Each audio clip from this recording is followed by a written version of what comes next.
Kathy Lien, she's Director of Foreign Exchange Research at GFT, or Global Foreign Forex Trading in Sydney. Kathy, thank you very much indeed for joining us. Let's get your view as to where we go next in the short and then the medium term here when it comes to the greenback. Well, right now you're seeing a bit of hesitation in the markets, and I think the reason for that is because we haven't had the U.S. markets open yet. The Dow futures are down more than 250 points, and I think that is really telling about how the U.S. dollar could trade once European and U.S. markets open. Right now in Asia, the dollar is kind of up against some currencies, down against others, but I think in the short term, what you'll see is that when Europe and U.S. opens, you're probably going to see more aggressive dollar weakness against the yen, against the Swiss franc, also possibly against the Australian dollar. We see the Australian dollar down right now, but it's actually had a really nice recovery after some deeper losses earlier this morning. So I think in the short term, we're still looking for some dollar weakness.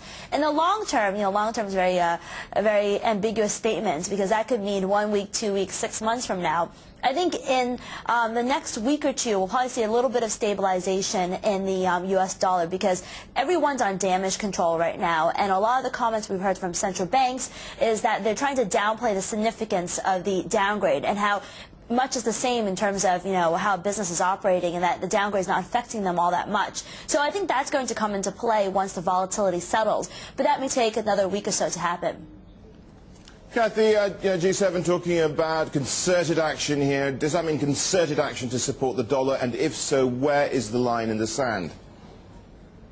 Yes, I think that is one of the possibilities that G7 has to stem the volatility of the markets. We didn't see the announcement of actual action after the G7 conference call. And I think the reason for that is because right now we haven't seen the U.S. markets open. We haven't seen the severe meltdown. But one of the options is coordinated intervention. And I don't even think it requires a line in the sand in the currency markets. I think it's simply that they're going to watch to see how much carnage is done in the equity markets. And if dollar-yen gets anywhere close to 75, that could even precipitate a sooner move by the central banks. But once again, I think they're just simply waiting for the U.S. markets to open, see how severely the markets respond, and the line in the sand could be right now if we do get a lot of carnage in U.S. assets.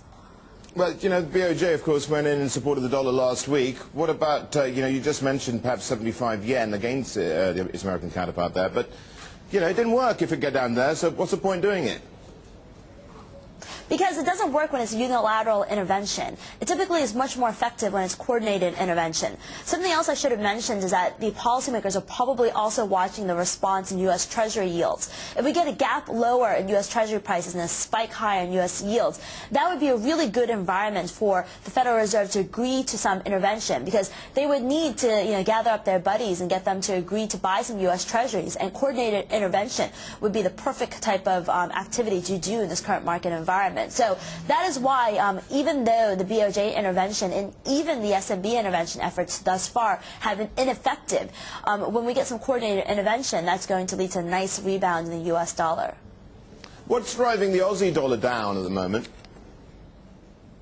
Well, like I said, the markets are kind of premature in their response to this downgrade. I think the price action we see in U.S. futures is probably the true action. The reason why we're seeing a little bit of weakness in the Australian dollar is because as of this moment, risk aversion is still overshadowing safe haven flows. 2 weeks ago, the Australian, New Zealand, and Canadian dollars benefited significantly from safe haven. But right now, the decline in share prices is really getting people focused on risk aversion. But once the U.S. markets open, I think that safe haven flows will kind of bring back demand to the Australian dollar, because at the end of the day, yield in Australia is very high. There's still AAA. Data has been muted, but still better than the U.S. Kathy, thanks so much for your time this busy Monday. Kathy Lien there from GFT.